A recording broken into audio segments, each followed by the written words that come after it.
Oke, sakit hati. Tidak mampu. Yang mana tuh? 16 September 1945, pasukan sekutu yang dibonceng oleh Mika berlabuh di Jakarta. Betul-betul ya buka asli. Di antaranya Jenderal Van Snowden, Kepala Kita lihat Staf kalau Nuklir kameranya dulu Kepala berarti Mika. 19 Oktober 1945, pasukan sekutu tiba di Semarang di bawah komando Brigjen RBW dengan kekuatan 1 brigade. Pasukan terdiri dari 1 kompi infanteri yang 2 kumau, 1 kompi resimen infanteri, 1 kompi infanteri yang 3 Golkar, 2 kompi cadangan, serta 1 kompi Bravo sebagai senjata tempur. Pada awalnya kedatangan pasukan sekutu ini disambut baik oleh Gubernur Jawa Tengah Wongso Negoro. Pada tanggal 21 Oktober 1945 terdapat kesepakatan antara pihak Indonesia dan sekutu, antara lain tawanan bangsa Indonesia akan dibebaskan oleh Jepang, tentara Jepang akan dibebaskan, serta pihak sekutu tidak akan mencampuri urusan Indonesia. Pasukan sekutu pun diperbolehkan untuk bergerak dari Semarang hingga ke Magelang dan Temanggung. Namun dalam pelaksanaannya banyak pelanggaran yang terjadi dan meresahkan masyarakat setempat. Pasukan sekutu yang diboncengi oleh Nika kala itu ingin membebaskan dan mempersenjatai tawanan di daerah pedalaman seperti Ambarawa, Banyu Biru, Muntilan, dan Magelang.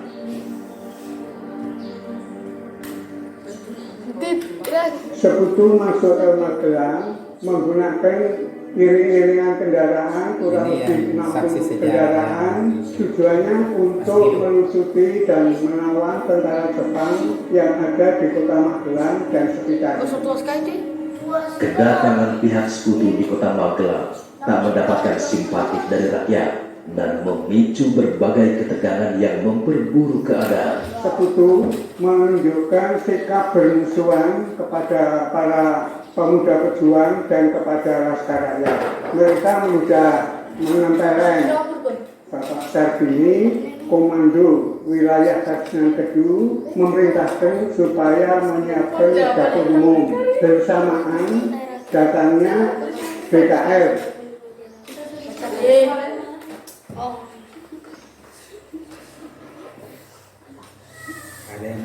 Ditempatkan di Kampung Tulung di Kelurahan Magelang. Termasuk juga Bapak Yani.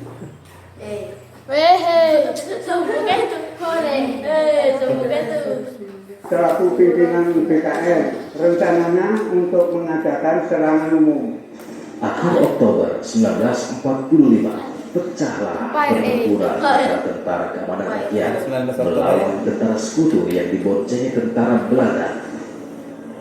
Pertempuran hari pertama sehari penuh, kita dari semua pasukan yang ditempatkan di masing-masing titik menyerang dengan mengadakan tembakan secara serentak. Semua pasukan sudah menempati titik-titik. Tanggal 28 jam 5 pagi, Pak Yani memberikan komando untuk menyerang kedudukan musuh yang ada di kota Magelang, Badaan Kompleks, Kader School, RSC, Hotel Wisata, dan Rusteran. Pertempuran di kota Magelang akhirnya memaksa tentara sekutu yang terbesar meminta bantuan kepada negara Jepang. Memakai cara propaganda, pihak sekutu mengabarkan berita bohong bahwa Jenderal Nakamura dibunuh oleh pejuang Indonesia. Pasukan Kido Utara yang merupakan pasukan inti tentara Jepang malah mendengar kabar tersebut. Mereka segera bergerak dari Semarang menuju Magelang. Tentara Kido Utara Jepang dari Semarang, kemudian berbalik kita berhadapan dengan tentara Jepang yang baru datang dari Semarang. Kita bertempur menghadapi tentara Kido Utara Jepang. Kita tidak mampu menghadapi karena persenjataan yang tidak sesuai kemudian kita mundur, kita masuk ke kampung Tulung, saling tembak, Jepang terus mendesak, terjadilah pertempuran seorang melawan seorang. Kita banyak yang menjadi korban. Mengapa terjadi begini? Ada perintah dari tentara sekutu dan tentara Nika, tawanan Jepang yang ada di Magelang dibunuh semua oleh pemuda dan rakyat. Itu tidak benar. Tidak ada tawanan Jepang yang dibunuh satupun oleh rakyat atau oleh pemuda. Setelah mendengar jawaban itu, tentara tidur buta Jepang lalu langsung kembali ke Semarang. Pertempuran antara tentara sekutu dan rakyat Indonesia berlangsung sengit selama 3 hari. Semangat rakyat Magelang yang tergabung dalam berbagai kelas sekarang ditambah Badan Keamanan Rakyat menyerang silih berganti di 5 titik pertahanan sekutu di kota ini.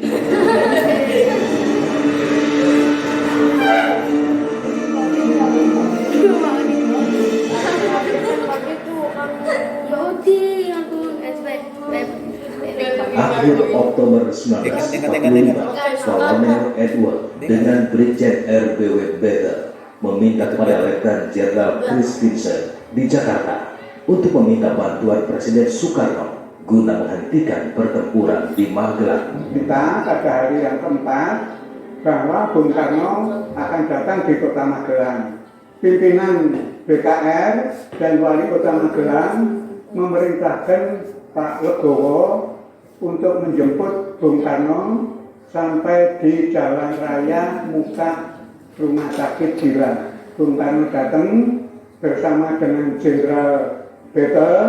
Pak Legowo laporan bahwa dia diperintahkan untuk menjemput dan mengawal sampai tugasnya Bung Karno selesai. Diadakan perundingan di Bagaan dari pihak RI dipimpin oleh Bung Karno, diantaranya Bapak Sarbini, selaku Komando Wilayah Karsnan Kedu, Bapak Winarno, Kepala Wali Kota Magelang, dan Wakil Presiden Semarang. Dari pihak sekutu dipimpin oleh Jenderal Better, jadi dari pihak RI 5, dari pihak tentara sekutu 5. Hasil perundingan, 1. Tentara sekutu dan tentara Nika ditarik mundur ke Semarang.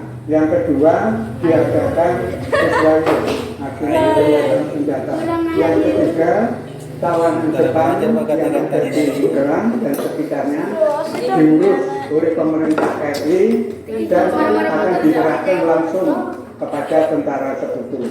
Dan pada waktu itu selesai perundingan, Bung Karno menyempatkan datang di dapur umum dan meninjau bekas kuburan para pahlawan yang sementara dimakamkan di Kampung Tulung. Setelah perundingan damai, ternyata masih banyak pelanggaran yang dilakukan pihak sekutu sehingga memicu berbagai konflik. Akhirnya pada tanggal 20 November di pagi hari, tentara sekutu yang dipimpin Kolonel Edward memutuskan mundur secara diam-diam ke Ambarawa. Pasukan sekutu menggunakan puluhan kru, 3 diantaranya berisi tentara Jepang yang dikawal 3 unit tank. Dalam posisi mundurnya, pasukan sekutu banyak melakukan manuver dan meresahkan masyarakat. Dalam misi mundurnya pasukan sekutu ke Ambarawa, mereka senantiasa mendapatkan perlawanan dari rakyat dan pejuang di setiap daerah yang mereka lalui.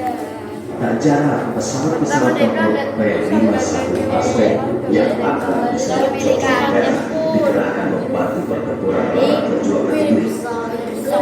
Tanggal 26 November 1945 di sektor selatan berlangsung selama pertempuran dari Istiman. Naas tak bisa ketika acara berlangsung, sebuah pesawat cocok merah melintas dan menembaki para pejuang. Letnan Kolonel Isdiman menjadi korban dalam serangan tersebut. Ia akhirnya gugur setelah sempat dirawat sehari kemudian. Inilah yang menyebabkan marahnya Panglima Divisi 5 Purwokerto, Kolonel Sumo, sang orang berniat berlangsung memiliki deklarasi pembebasan Ambarawa dari pihak Sanggup. Tanggal 21 November perang di Gaben berdorong Ambarawa. 3 hari yang gugur di medan pertempuran di Gaben berdorong Ambarawa. Tanggal 21 yang gugur 17 orang. Anggota Hezbollah sebanyak 9 orang, yang 8 masing-masing pasukan ada yang gugur. Terus tanggal 22 November tambah lagi 6 orang. Ditambah hari selanjutnya tanggal 24 November tambah lagi Pak Isliman gugur di Desa Kelurahan Kecamatan Jambu, Oke, cukup, Pak. Ambarawa.